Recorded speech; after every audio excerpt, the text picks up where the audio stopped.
ಯಾವುದೇ ವ್ಯಕ್ತಿ ಆಗಿರಲಿ, ಆತನಿಗೆ ಹಣಬಲ ಇರಲಿ, ಜನಬಲ ಇರಲಿ, ಅಥವಾ ಸಾಮಾನ್ಯ ವ್ಯಕ್ತಿಯೇ ಆಗಿರಲಿ, ಒಂದು ಸಣ್ಣ ಪ್ರಾಣಿಯನ್ನು ಕೂಡ ಕೊಲ್ಲೋದಕ್ಕೆ ಯೋಚನೆ ಮಾಡಬೇಕಾಗುತ್ತೆ. ಯಾಕಂದ್ರೆ ಮನುಷ್ಯತ್ವ ಅನ್ನೋದು, ಮಾನವೀಯತೆ ಅನ್ನೋದು ಅಷ್ಟರ ಮಟ್ಟಿಗೆ ಉಳ್ಕೊಂಡಿದೆಯಾ ಅನ್ನುವಂಥ ಪ್ರಶ್ನೆ ಮಾಡ್ಕೋಬೇಕಾದಂಥ ಸಂದರ್ಭ ಇವತ್ತು ಎದುರಾಗಿದೆ.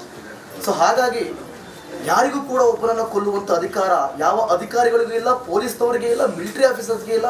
ಬೇಕಾದಷ್ಟು ಪರ್ಮಿಷನ್ಗಳು ತಗೋಬೇಕಾಗುತ್ತೆ.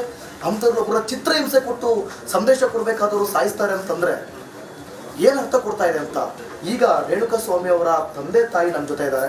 ನಾವು ಅವ್ರನ್ನ ಮಾತನಾಡಿಸುವಂಥ ಪ್ರಯತ್ನ ಮಾಡ್ತೀವಿ. ನಮಸ್ತೆ. ಹೇಳಿ, ಈ ಕ್ಷಣದಲ್ಲಿ ಮಗನನ್ನು ಕಳ್ಕೊಂಡಿದ್ದೀರಾ, ಆದರೆ ಈ ರೀತಿ ಚಿತ್ರಹಿಂಸೆ ಕೊಟ್ಟು ಈ ಥರ ಮಾಡ್ತಾರೆ ಅಂತಂದರೆ ಏನು ಹೇಳ್ತೀರಾ ನೀವು? ಏನು ಹೇಳೋದು, ಮಾನವೀಯತೆ ಇದೆಯಾ? ಯಾಕೆ ಮಾಡಿದಾರೆ ಅಂತಲೇ ಗೊತ್ತಿಲ್ಲ ನನಗೆ. ಅವ್ನು ಏನು ಅಂತ ತಪ್ಪು ಮಾಡಿದಾನೆ, ಅವನು ಎದ್ದು ಆ ಥರ ಮನುಷ್ಯನೇ ಅಲ್ಲ. ಅವನು ಆತು ಅವ್ನು ಡ್ಯೂಟಿ ಆಯ್ತು, ನಾವು ಆಯ್ತು ನಮ್ದು ಆಯಿತು. ನಾವು ಅವ್ನು ಏನು ತಪ್ಪು ಮಾಡಿದ್ರು ಕೂಡ ಕಾನೂನು ಇತ್ತು, ಅಥವಾ ನಮ್ಮ ತಂದೆ ತಾಯಿ ಹೇಳ್ಬೋದಾಗಿತ್ತು. ಇವ್ರು ನೇರವಾಗಿ ಅವ್ರು ಡ್ಯೂಟಿಗೆ ಹೋದನ್ನು ಅವ್ನು ಕರ್ಕೊಂಡು ಹೋಗಿ ಇಲ್ಲಿಂದ ಕರ್ಕೊಂಡು ಹೋಗಿ ಬೆಂಗಳೂರಲ್ಲಿ ಕೂಡಿ ಹಾಕಿ ಹೊಡೆದು ಬಡ್ದು ಈ ಚಿತ್ರಹಿಂಸೆ ಕೊಟ್ಟು ಅವ್ನು ಕೂಗಾಡಿ, ಅವ್ನು ಹೇಳ್ತಿದ್ದಾಳೆ ಪ್ರೆಗ್ನೆಂಟ್ ಇದ್ದಾಳೆ ಅಂತ ಕೂಗಾಡಿದ್ರು ಬಿಟ್ಟಿಲ್ಲ. ಅದು ಸೇರ್ಕೊಂಡು ಇದೆ.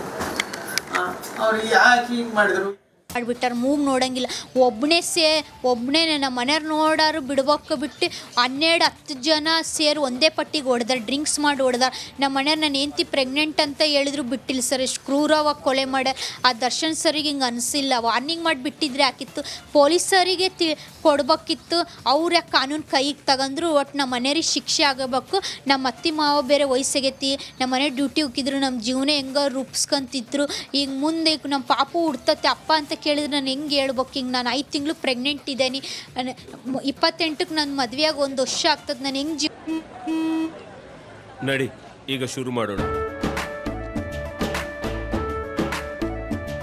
ಕೇಸರಿಯಿಂದ ಮನೋಲ್ಲಾಸ ಮನಸ್ಸು ಮತ್ತೇರಿ ಕುಣಿದಾಡಿದೆ ನೋಡು, ಮನಸ್ಸು ಮತ್ತೇರಿ ಕುಣಿದಾಡಿದೆ ನೋಡು. ಕ್ಷಣ ಕ್ಷಣವೂ ಆಚರಿಸಿ ಕೇಸರಿ ಹಬ್ಬ. ವಿಮಲ್ ಬಾಯಲ್ಲಿ ಹೇಳಿ ಕೇಸರಿ. ಜೀವನ ಮಾಡ್ಬೇಕು ಸರ್.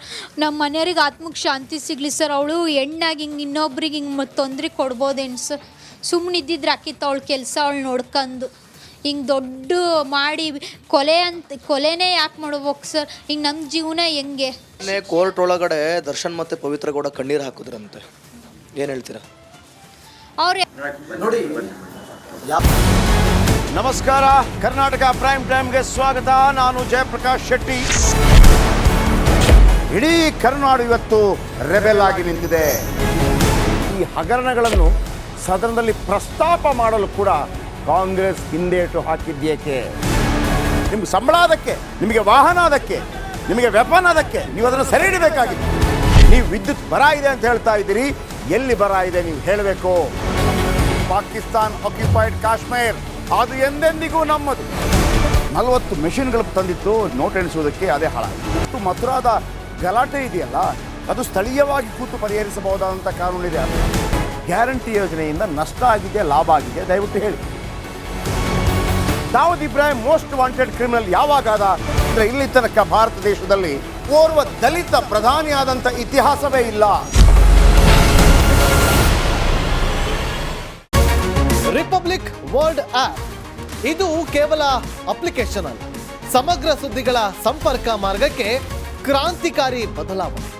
ರಿಪಬ್ಲಿಕ್ ವರ್ಲ್ಡ್ ಆಪ್ ಕೇವಲ ಸುದ್ದಿ ಅಪ್ಲಿಕೇಶನ್ ಅನ್ನ ಪರಿಚಯ ಮಾಡ್ತಾ ಇಲ್ಲ, ಬದಲಾಗಿ ಡಿಜಿಟಲ್ ಸುದ್ದಿ ಬಳಕೆಯ ಹೊಸ ಯುಗಕ್ಕೆ ನಾಂದಿ ಹಾಡ್ತಾ ಇದೆ. ಇದೊಂದು ಬ್ರೇಕಿಂಗ್ ನ್ಯೂಸ್, ಪ್ರಭಾವಶಾಲಿ ಕಾರ್ಯಕ್ರಮಗಳಿಗೆ ಗಟ್ಟಿಯಾದ ವೇದಿಕೆ. ರಿಪಬ್ಲಿಕ್ ವರ್ಲ್ಡ್ ಅಪ್ಲಿಕೇಶನ್ ಈಗ ಲೈವ್ ಆಗಿದೆ. ಗೂಗಲ್ ಪ್ಲೇ ಸ್ಟೋರ್ ಮತ್ತು ಆಪಲ್ ಆಪ್ ಸ್ಟೋರ್ ಎರಡರಲ್ಲೂ ಲಭ್ಯವಿದೆ. ಈಗಲೇ ಡೌನ್ಲೋಡ್ ಮಾಡಿ.